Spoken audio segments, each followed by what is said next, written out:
So I think it was about a year ago that I made a video about why I had stopped shooting film, at least for the time being. Even though that video is about a year old, it's actually been not a lot longer, but a decent amount longer than that since I had shot my last roll of film.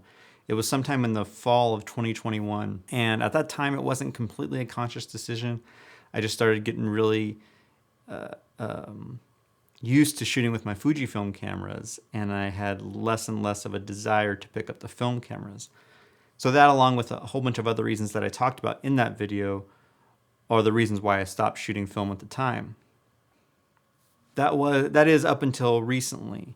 So a few months ago, I bought a few rolls of film at my local camera shop, B&C Camera. I just had the itch to shoot some rolls again. The only thing I knew I wanted to do was use the shots that I did take with those rolls of film and try to mimic the look with my Fujifilm cameras. I wanted to utilize those images for Fujifilm film simulation recipe inspiration.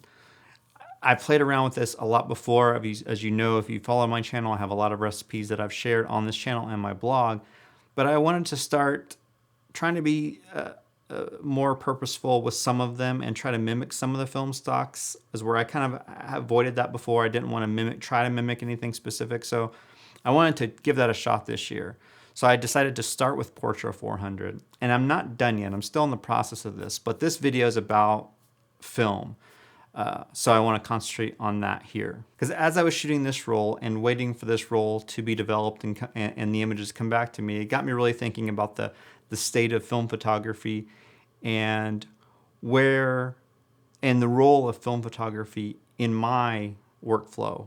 I want to talk about the role that film plays now with my photography and what I foresee that role being going forward. So cameras like this, the Fujifilm X-T2 or the Fujifilm X-T4, are the main cameras I shoot with now, almost on a daily basis. These are the cameras. These are my everyday carry cameras. I love shooting with these things, and I never really feel, with the stuff I shoot, I never really feel like I'm needing much more. These things are great. I love everything about these, the way they're built, the images that come out of them, just everything. And as you probably have known by now with the videos I make.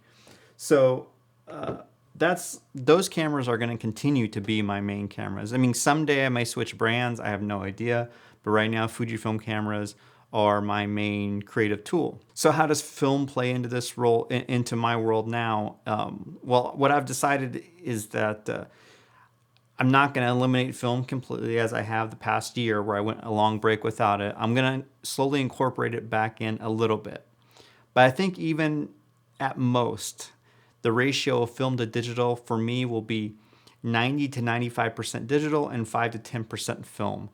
Probably at most. I don't foresee, unless a lot of things change, I don't foresee me shooting much more film than that. So along with changing the ratio, the amount of film I shoot, as we're like a couple years ago, I shot, it was maybe closer to 50-50 or maybe a little more film than digital even.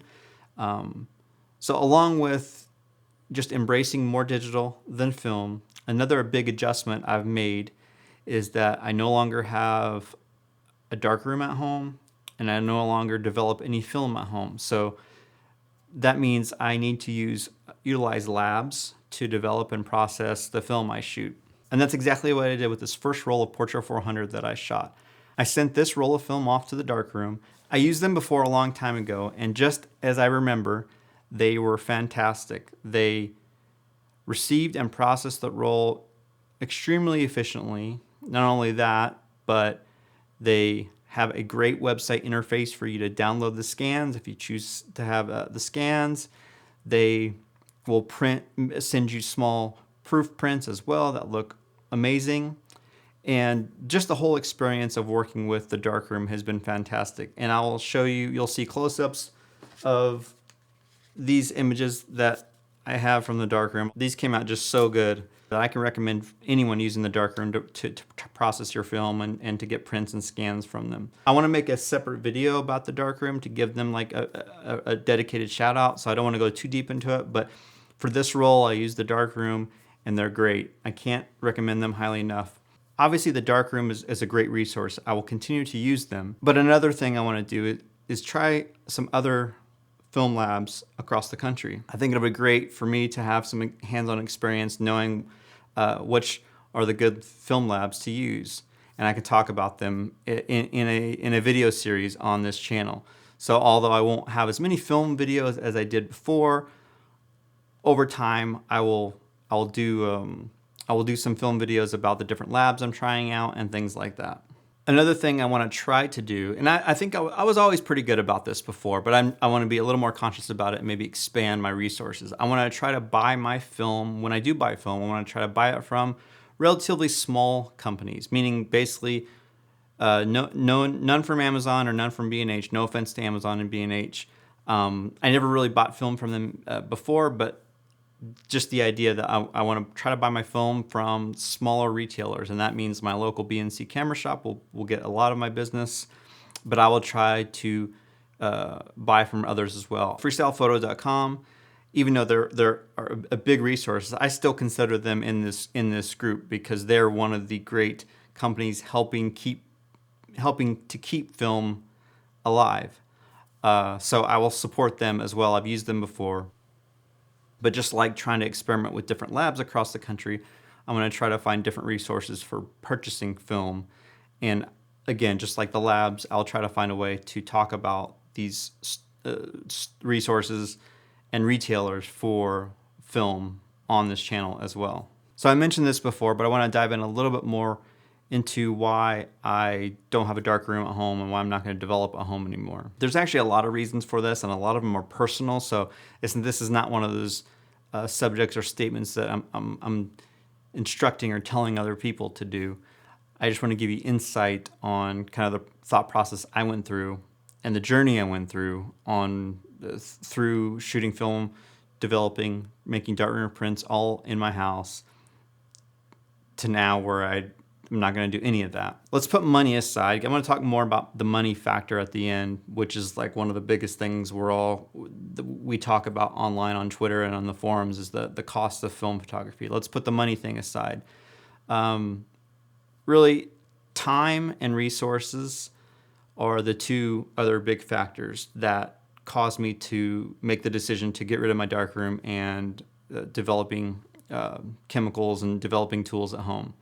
So the time, although I love making darkroom prints and I love developing film. I mean, I love it a lot. Like, and maybe someday I'll go back to there. But reclaiming that time, that free time, and it's not even just free time, just reclaiming that time that I spent making prints or developing film is important to me because I do work a full-time job. I do make this YouTube channel. I do want to go out and shoot.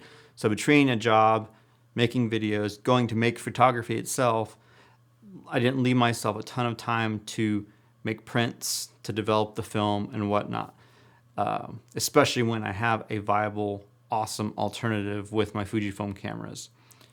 I just felt that it was time for me to at least give up all that for a bit, to give it a shot, to see if it was something I truly needed or if it's just something that was nice and that I wanted. So reclaiming that time, that free time was important to me.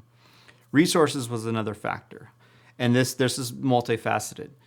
I mean, resources, the fact that it became, starting a little over 2 years ago, because of the supply chain issues during the height of the pandemic, it was difficult to get the chemicals that I wanted to use in the darkroom, to use to develop my film.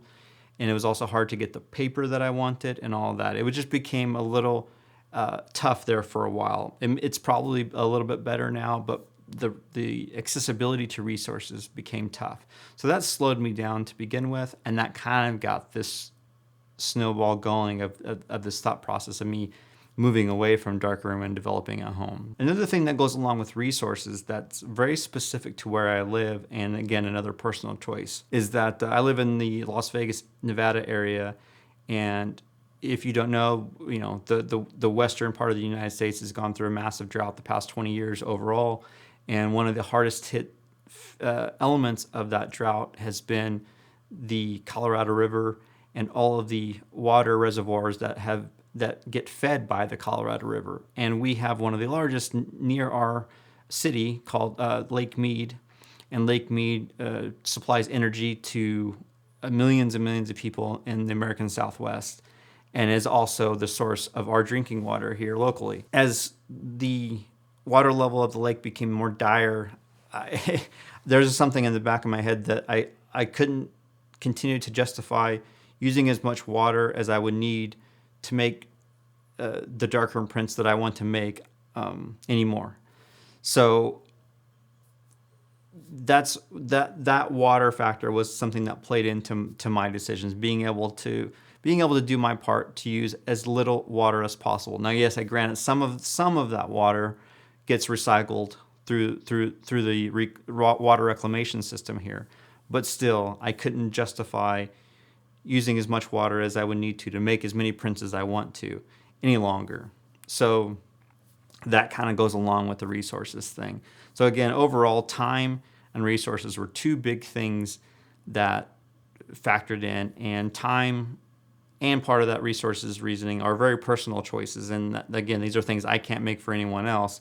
And that's why I haven't hammered this subject home a lot about I'm never shooting film again or not shooting film again, because I didn't want to make those blanket statements to begin with, but also some of these things could change in the future. You never know. But the resources and time are two big things. So those are the reasons why I don't develop and have a darkroom at home. But that's also the reason why I'm going to use companies like the Darkroom and fantastic labs like that to help process this film. So I can still shoot film when I want to. I'll just rely on them to help develop the negatives, and I can either scan them myself or I can have them create high resolution scans and easily download those. Another thing I did during this whole transition was sell almost all my film cameras. I knew I didn't want to get rid of everything, so I did keep some Nikon lenses, and I also kept this camera, the Nikon 8008, I think that's how you say it, the N8008. Anyways, this is a relatively cheap camera. I actually don't know what the going price is, but this is one of my favorite budget film cameras ever, and it's one of those ones where it's like the resale value is virtually nothing. Like I could probably sell the body for like $20 maybe. The lens has value, but the body doesn't have much value. But it's still a great camera.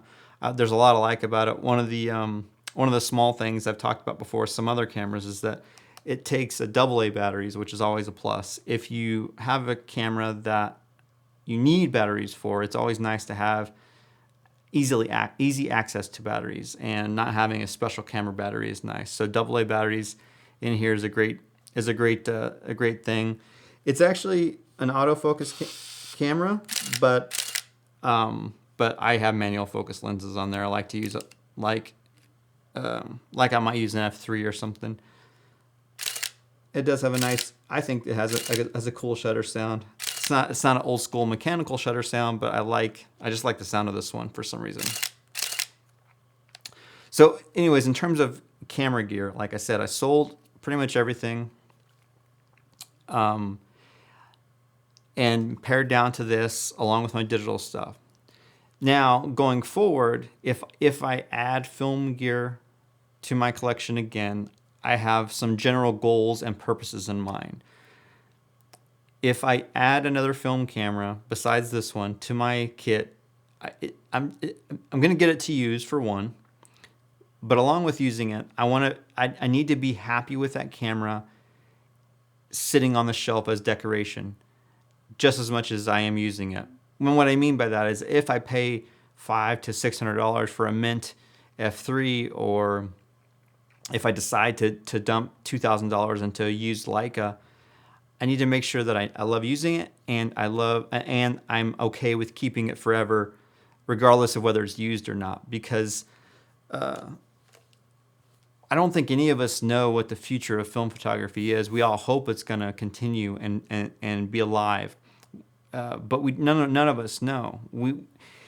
I know Kodak likes to reassure us that they're hiring more people and they're ramping up production and all this stuff, but none of us really know the future and how much longer film photography will be accessible and usable for the average person. So the prices of these film cameras are extremely unpredictable. So you might pay $1,000 for a film camera now, and it's only worth $200 in a year or two. You just don't know. So that for me, that's why if I buy a film camera, if I buy film gear, I need to be happy with it losing value. Have to be happy with it, regardless of whether it's being used or not. So that narrows my choices down to the cameras I would buy to pretty small selection. And I'm not ready to do that yet. This small Nikon, this little Nikon here, is more than enough for what I need right now. Now, somewhat the elephant in the room is the money factor, and I haven't really talked about this because this is one thing that is totally different than it was for me a few years ago. I've reclaimed my time. I don't have to worry about my chemicals or keeping a whole bunch of darkroom equipment. So those things are a net positive for me. I've reclaimed space in my house. I've reclaimed my time in those factors. But per roll of film, the price for me has skyrocketed. Not only is the actual cost per roll gone up dramatically in the last couple of years, but since I'm not doing the developing and printing at home, I'm paying extra to have the roll of film processed and developed and scanned and all that by someone else. I'm trading some money for some time. I'm giving up a little extra money per roll to reclaim some time. But again, I'm not going to be shooting as much to try to balance out some of that cost. It's only going to be a roll here and there. But it's a conscious decision that I'm making. The price of all these things going up means I'm not going to shoot as much. So I will still shoot on occasion, but I'm accepting the fact that the price is going to go up. Shooting film is going to be somewhat of a luxury type item, and I will lean into that and pay laboratories to develop the film. So yes, per roll, this is not a cost-saving venture at all, and I totally understand that. And if you're someone out there that wants to minimize, it's a good way to go. I mean, you can shoot black and white, try get Campmere or buy as much Ilford HP5 as you can from the lowest price seller that you can, and develop it on your own and either scan it or make darkroom prints on your own at home. And that's probably the most cost efficient way to go about film photography. And that's what I was doing a while back. But again, that's what this video is about.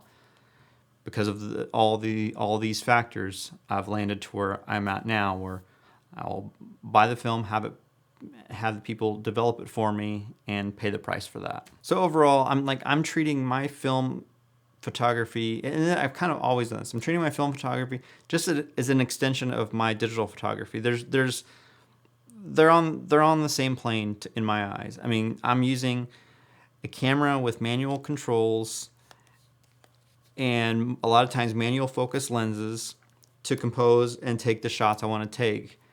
It's just that with this camera, they're saved to the SD card instantly, and with the film camera, I have to mail it out, pay the money, and wait a little bit. But once I get that film developed, for me, the process from there on forward is very, very, very similar.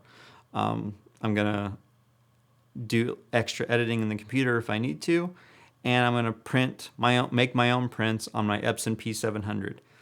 So regardless of the starting point, whether it's starting on here with some T-Max or Tri-X, or starting on here with my own black and white film recipe, they're going to end up in the same spot. They're going to end up in the same similar editing workflow. They're going to end up on the same type of paper coming out of my P700. So for me, it's just balancing finding the right balance for me. And that right balance for me right now is mostly digital with a little bit of film mixed in. And that's just, and that's what it's going to be probably for the foreseeable future. Okay, I guess I'm not capable of creating a short video. I will try next time, but I'm going to wrap this up with just some general thoughts about the state of film. And the biggest thing is, like I said, I don't think any of us knows what the future of film will be. I don't think Kodak and Ilford know what the future of film would be, meaning because they don't control the entire supply chain. There's a lot of chemicals and natural resources that are needed to create a roll of film that they don't control. There's a lot that's out of their hands, and so a lot of this price increase is out of their hands. And it's also out of our hands. So none of us knows what the future of film is going to be. We can look at the popularity of it and say it's more popular than it has been in a long time or whatever. We can look at all those numbers, but it doesn't mean that film survives automatically. What I hope is that there are enough resources out there for Kodak and Ilford to continue to make films like they are. Even better would be another manufacturer having access or creating their own film manufacturing plant to kick out color film to compete with Kodak. Because as of right now, as far as I understand, I don't know if any other film factory in the United States makes color film besides Kodak. I think even Cinestill and all that comes out of the Kodak factory, but I could be wrong. You got someone in the comments can let me know. But hopefully there's some things that happen to ensure the long life of film. But none of us know, and we can do all we can to support it, but it doesn't mean it's going to survive. This is not a simple equation of a lot of demand equals survival. There's a lot of other factors. One thing I want to consciously do again is support support smaller film resellers and support the film labs. I think if I can support those and some of us can support those, we can help ensure those aspects survive and those things survive. But there's a lot of things out of our hands and none of us know the future of it. But that's it for this video. I just wanted to revisit where I sit with film photography. Right now it's just kind of a luxury item that I'm going to shoot on occasion. And when I have something to share with you guys, whether that's some new film photos or a new lab that I'm trying, I will let you guys know. In the meantime, let me know if you're new to film, if you're still shooting film, if you stopped shooting film, let me know your status with film photography versus digital photography. And thanks again as always, guys. I will talk to you soon.